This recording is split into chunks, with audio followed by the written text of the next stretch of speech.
나이가 들면 삶의 방향에 대해 고민이 많아집니다. 예전처럼 몸이 말을 듣지 않고 자립이 어려워지는 순간들이 하나둘 늘어가죠.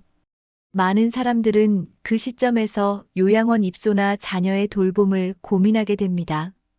하지만 그 선택을 서두르기보다 잠시 멈추고 다른 대안을 생각해 보는 것도 필요합니다. 실제로 자녀에게 기대는 삶은 말처럼 간단하지 않습니다. 세대 간 사고방식의 차이는 자연스럽게 갈등을 낳고 부모와 자식 간의 관계에 금이 가기도 합니다. 처음엔 함께 사는 것이 서로에게 도움이 될 거라 믿지만 시간이 지나며 피로와 거리감이 쌓이게 되죠. 그 결과 가까웠던 가족 사이가 오히려 불편하고 어색한 관계로 변해버릴 수 있습니다.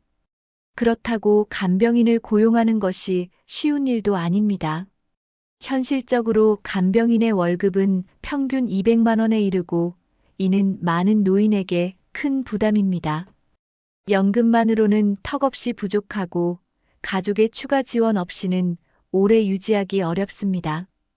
또 다른 선택지인 요양원 역시 만만치 않습니다. 정해진 시간에 먹고 자야 하며 자유로운 생활을 중시하는 사람에게는 여러모로 제약이 많습니다. 낯선 사람들과의 공동생활은 피로감을 안겨주고 자신의 공간을 온전히 갖기 어렵기 때문에 독립적인 삶을 원하는 이에게는 적합하지 않을 수 있습니다. 신노인도 이러한 세 가지 선택지를 모두 경험했습니다. 자녀와 함께 살아봤고 간병인을 고용해 보았으며 요양원 생활도 잠시 해봤습니다. 하지만 어느 하나 만족스럽지 않았습니다. 그때 그는 문득 깨달았습니다. 이제는 내 방식대로 살아야 한다고. 내 삶의 마지막 장은 내가 직접 써내려가야겠다. 그 결심은 진정한 자립의 시작이었습니다. 그에게 아내와의 시간은 여전히 큰 위안으로 남아 있습니다. 아내가 생전에 곁에 있었을 땐 노후에 대해 깊게 고민한 적이 없었습니다. 늘 서로를 의지했고 아프면 함께 병원을 다니며 돌보는 게 자연스러운 일상이었습니다. 하지만 아내가 세상을 떠난 후 모든 일은 달라졌습니다. 혼자 남겨진 그는 그제야 홀로 노인이 된다는 것이 어떤 의미인지 실감하게 됩니다. 고된 현실 속에서도 그는 묵묵히 방법을 찾아 나가기 시작합니다. 내용이 마음에 드신다면 구독과 좋아요 부탁드려요. 여러분의 관심이 다음 영상을 만드는데 큰 힘이 됩니다. 이제 시작합니다. 아내와 함께한 시절엔 노후가 두렵지 않았습니다. 언제나 곁에 있어주는 이가 있다는 사실만으로도 삶은 안정감으로 가득했죠. 병원에 가는 일도 아픈 날도 서로가 있어 큰 문제가 아니었습니다. 하지만 아내가 세상을 떠난 뒤 신노인의 일상은 전혀 다른 모습이 되었습니다. 홀로 병원에 가는 것조차 큰 부담이 되었고 삶의 무게는 날로 더해졌습니다. 자녀가 있긴 했지만 그는 도움을 쉽게 청하지 않았습니다. 자녀들의 바쁜 삶을 누구보다 잘 알고 있었기 때문입니다.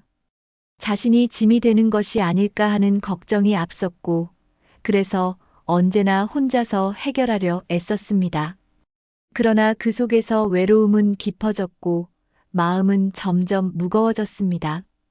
그러던 어느 날 평소처럼 동네 공원을 산책하던 중 일이 벌어졌습니다. 그날따라 몸이 무겁게 느껴졌고 약간 숨이 찬 상태로 보도블록 위를 걷고 있었습니다. 순간 보이지 않던 작은 돌에 발끝이 걸렸고 그는 중심을 잃은 채 앞으로 고꾸라졌습니다. 바닥에 강하게 부딪힌 무릎은 곧바로 피가 배어나왔고 팔과 엉덩이도 타박상을 입었습니다. 지나가던 이웃의 도움으로 병원에 실려간 신노인은 큰 부상을 입진 않았지만 최소 6개월간의 안정이 필요하다는 진단을 받았습니다. 자녀들은 걱정스러운 얼굴로 병실에 찾아왔고 신노인을 돕기 위해 각자의 집에서 몇 달씩 번갈아 모시기로 결정했습니다. 처음엔 고마운 마음이 컸습니다. 하지만 자녀들의 집에서의 생활은 결코 편안하지 않았습니다.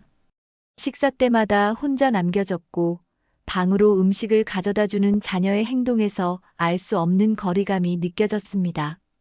자녀의 공간에 잠시 머무는 손님 같은 기분이 들었고 그는 점점 말수가 줄어들었습니다. 자식의 집은 부모의 집이 될 수 없다. 이 문장을 그는 마음 깊이 체감하고 있었습니다. 무엇보다 견디기 힘들었던 건 자녀들의 무심한 말투였습니다. 자신이 시대에 뒤처진다는 사실은 이미 알고 있었지만 그 사실을 차갑게 드러내는 자녀들의 말 속엔 이해나 따뜻함은 없었습니다. 한때 그는 아이들의 어떤 엉뚱한 말도 미소 지으며 감싸주던 사람이었습니다. 하지만 지금 그는 냉담함 속에 홀로 서 있었던 것입니다. 몸 상태가 조금 나아지자 신노인은 더는 망설이지 않았습니다. 조용히 자신의 집으로 돌아왔습니다. 그것이 더 이상 외롭지 않기 위해서가 아니라 더는 불편한 타인의 공간에서 자신을 움츠리지 않기 위해서였습니다. 하지만 그때의 부상은 쉽게 회복되지 않았습니다.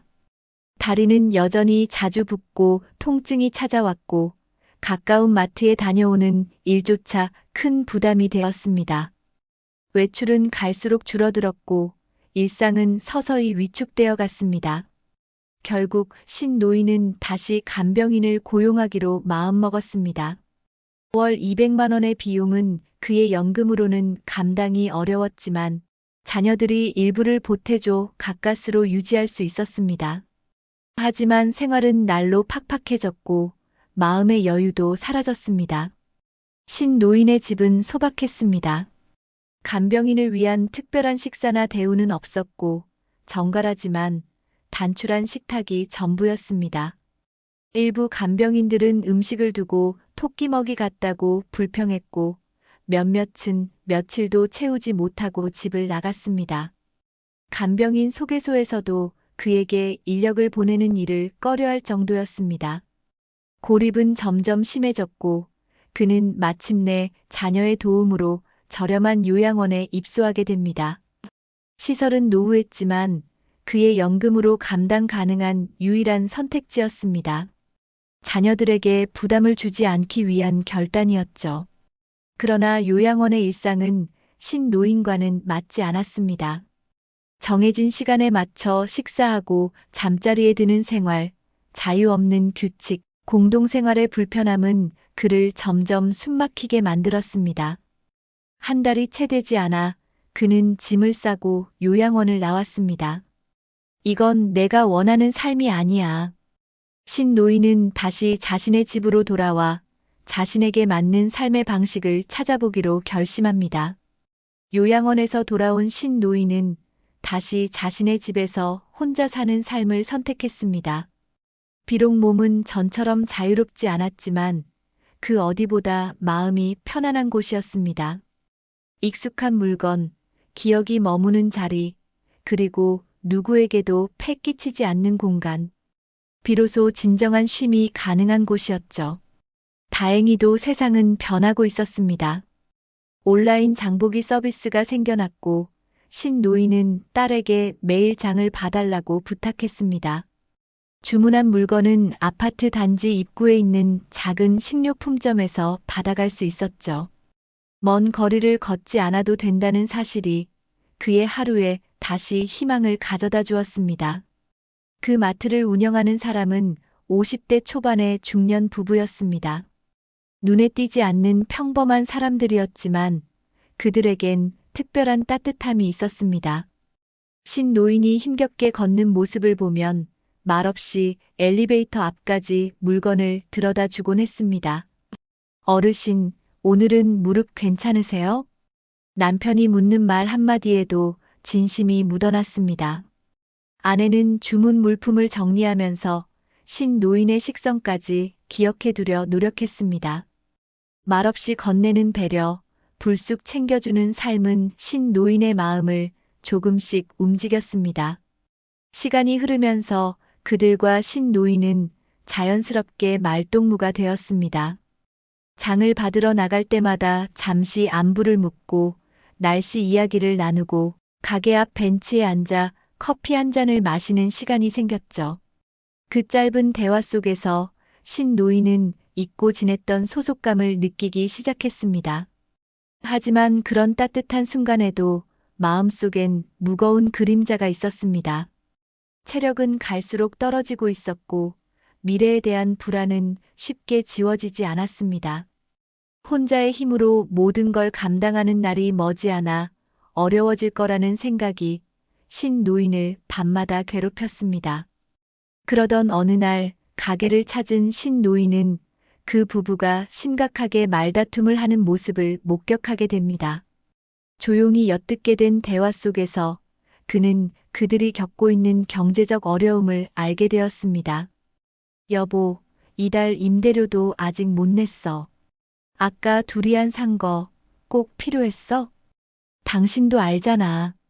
그거 딸이 몇 달 전부터 먹고 싶다던 거야. 몇 년에 한 번 사준 건데. 말다툼이 격해질수록 신 노인의 마음은 복잡해졌습니다. 그들의 갈등 속에서 그는 과거의 자신의 모습을 떠올렸고 동시에 마음 한편에서 뜻밖의 아이디어가 떠올랐습니다. 그날 밤 그는 종이에 조심스럽게 몇 줄을 써내려갔습니다. 그리고 다음 날 가게를 찾은 신 노인은 그 부부에게 조심스럽게 제안을 건넸습니다. 혹시 이런 건 어떻겠습니까? 매일 잠깐 제 집에 와서 빨래도 좀 해주시고 간단히 두 끼 식사만 준비해 주시면 제가 매달 50만 원 드리겠습니다. 특별한 음식은 필요 없어요. 그냥 밥만 따뜻하면 됩니다. 부부는 순간 당황한 듯 했지만 신 노인의 진심 어린 표정에서 무언가를 느낀 듯 조용히 고개를 끄덕였습니다. 돈이 민망하시면 그냥 도와주는 셈 치셔도 됩니다. 하지만 제겐 이게 정말 큰 도움이 될 겁니다. 그렇게 시작된 서로를 위한 작은 계약은 곧 진심 어린 관계로 발전해 갔습니다. 중년의 부부는 하루 2번 신 노인의 집을 방문해 정성껏 식사를 준비하고 간단한 정리를 도왔습니다. 큰 부담 없는 일이었기에 그들 역시 만족했고 신 노인은 비로소 다시 삶의 안정을 되찾아갔습니다. 서로의 사정을 이해하고 존중하며 세 사람은 조용하지만 따뜻한 시간을 쌓아갔습니다. 돈이 오가는 관계였지만 그 이상으로 신뢰와 정이 깊어졌습니다. 중년 부부와의 새로운 동행이 시작된 지 몇 개월이 흘렀습니다. 신 노인의 집은 하루에 2번 따뜻한 밤 냄새가 피어오르고 깨끗하게 정돈된 공간은 다시금 생기를 되찾았습니다. 부부는 늘 정성껏 식사를 준비했고 빠듯한 시간이었지만 작은 말 한마디에도 정이 묻어났습니다. 어르신, 오늘 반찬 좀 더 짜게 해봤는데 괜찮으세요? 제가 미역국 끓일 때 소금 대신 다시마를 더 넣어봤어요. 이런 소소한 대화는 신 노인의 하루의 소중한 빛이 되었습니다. 그는 더 이상 외롭지 않았고 밥을 차려주는 사람이 있다는 사실만으로도 삶이 한결 가벼워졌습니다. 부부도 만족해 보였습니다. 매달 50만 원의 수고비는 그들에게 단순한 돈 이상의 의미가 있었습니다. 자리를 비우지 않고 할 수 있는 일이었고 늘 한결같이 따뜻하게 대해주는 신 노인의 존재는 어느새 가족 같은 편안함으로 다가왔습니다. 그러나 한 가지 걱정은 여전히 신 노인의 마음속에 남아 있었습니다. 마트를 운영하던 그 부부는 여전히 임대료 압박과 불안정한 매출에 시달리고 있었고 자칫하다 가게를 접어야 할 수도 있다는 얘기를 은근히 흘리기도 했습니다. 어느 날 아내가 혼잣말처럼 중얼거리는 것을 신 노인이 들었습니다. 정 붙였는데 이제 가게 비우라고 하면 어떡하지? 또 이 나이에 어디 가서 장사하나? 그 말을 들은 신 노인은 밤새 고민했습니다. 지금은 서로에게 꼭 필요한 관계였습니다. 하지만 이 부부가 가게를 잃게 된다면 자신 또한 다시 혼자 남게 될지도 몰랐습니다. 며칠 뒤 신 노인은 조심스럽게 제안을 꺼냈습니다. 제가 얼마간의 예금을 갖고 있습니다. 지금 쓰려고 모아둔 건 아니고 혹시 모르니까 남겨둔 돈이죠. 혹시 두 분이 가게 계약을 연장할 때 보증금이 부족하면 제가 조금 보태드릴 수 있습니다. 돌려주실 필요는 없습니다. 그 대신 저와의 이 관계를 조금 더 오래 유지해 주시면 좋겠습니다. 부부는 처음엔 말도 안 되는 이야기라며 손사래를 쳤습니다. 하지만 신 노인의 눈빛이 단단하다는 걸 느꼈습니다. 그건 시에도 동정도 아니었습니다. 함께 시간을 나누며 형성된 신뢰의 표현이자 함께 살아가자는 약속이었습니다. 신 노인의 제안은 그렇게 받아들여졌습니다. 가게는 무사히 재계약을 마쳤고 부부는 더는 쫓기듯 일하지 않아도 되었습니다. 대신 이전보다 더 성심껏 신 노인을 돌보았습니다. 식사도 정성이 더해졌고 집안 정리도 더 섬세해졌습니다. 어느 날 부부는 정리된 식탁에 고개를 숙이며 말했습니다. 이렇게 도와주셔서 정말 감사합니다. 우린 어르신을 손님이 아니라 가족처럼 느껴요. 그 말에 신 노인은 조용히 웃었습니다. 인생의 후반부에 이렇게 누군가와 깊이 연결된다는 것, 그것은 돈이나 명예보다 훨씬 더 따뜻한 일이었습니다. 시간은 천천히 그러나 꾸준히 흘렀습니다. 계절이 몇 번 바뀌는 사이 신 노인의 삶도 조금씩 변화해 갔습니다. 이전에는 혼자 감당하던 일들이 이제는 누군가의 손길 속에서 조금씩 나아지고 있었고 더 이상 외로움에 눌려 잠 못 이루는 밤도 줄어들었습니다. 중년 부부는 여전히 하루 두 번 그의 집을 찾아왔습니다. 변함없는 정성으로 식사를 준비했고 집안을 정갈하게 정리해 주었습니다. 신 노인의 집에는 더 이상 침묵만 흐르지 않았고 누군가의 발소리, 웃음, 반가운 인사말이 채워졌습니다. 신 노인은 자주 스스로에게 물었습니다. 내가 잘 선택한 걸까? 그리고 매번 고개를 끄덕이며 스스로 대답했습니다. 그래, 이게 나답게 살아가는 길이었어. 그는 이제 요양원도, 간병인도, 자식들의 부담도 선택하지 않았습니다. 대신 자신에게 꼭 맞는 방식으로 사람을 곁에 두고 삶을 설계했습니다. 겉으로 보기엔 소박한 일상이었지만 그 안에는 자존감과 존중이 깃들어 있었습니다. 한 번은 마트 주인 부부의 딸이 신 노인의 집에 함께 들른 적이 있었습니다. 방 안을 둘러본 그 아이가 이렇게 말했습니다. 엄마, 여기 너무 따뜻해. 냄새도 그렇고 느낌이 좋아. 그 말에 신 노인은 웃으며 말했다고 합니다. 여긴 이제 내 엄마 아빠 손길이 묻어있는 집이란다.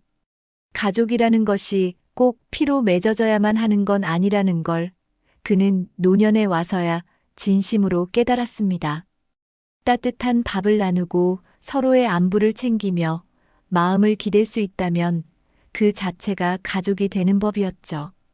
그의 건강은 여전히 완전하지 않았습니다. 다리 통증은 자주 찾아왔고 가끔은 손끝에 감각이 무뎌졌습니다. 그러나 그는 불안에 떨지 않았습니다. 언제든 문을 열면 누군가가 그를 찾아와 주고 따뜻한 말을 건네줄 것을 알고 있었기 때문입니다.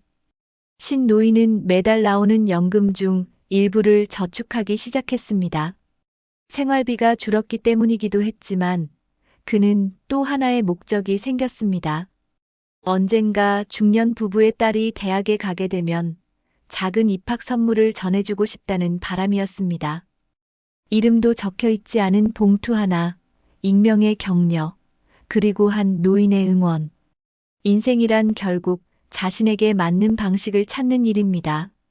신 노인은 그 사실을 늦게나마 알게 되었습니다. 많은 사람들이 노후의 정답을 요양원이나 간병 서비스에서 찾으려 하지만 꼭 그래야 할 필요는 없습니다. 중요한 건 자신의 삶에 맞는 옷을 찾듯 삶의 방식도 스스로 선택하고 결정하는 용기입니다. 그가 마지막으로 손녀에게 들려준 말이 있습니다. 누구에게 기대는 게 아니라 내 힘으로 누군가에게 기대줄 수 있는 사람이 되라.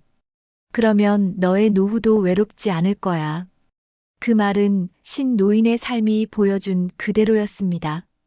작은 선택이 인생의 방향을 바꾸고 소박한 인연이 마지막까지 등을 지켜주는 기둥이 된다는 것. 지금 신노인의 하루는 고요하지만 따뜻합니다. 그리고 그는 말합니다. 나는 지금 잘 살고 있습니다. 이야기를 마치며 다루고 싶은 주제나 시청자분들의 다양한 감정을 댓글에 적어주세요. 좋은 영상으로 보답하겠습니다. 영상이 도움이 되셨다면 구독과 좋아요 부탁드려요. 여러분의 작은 관심이 다음 영상을 만드는데 큰 힘이 됩니다. 여러분의 앞날에 행복만 가득하길 바라겠습니다.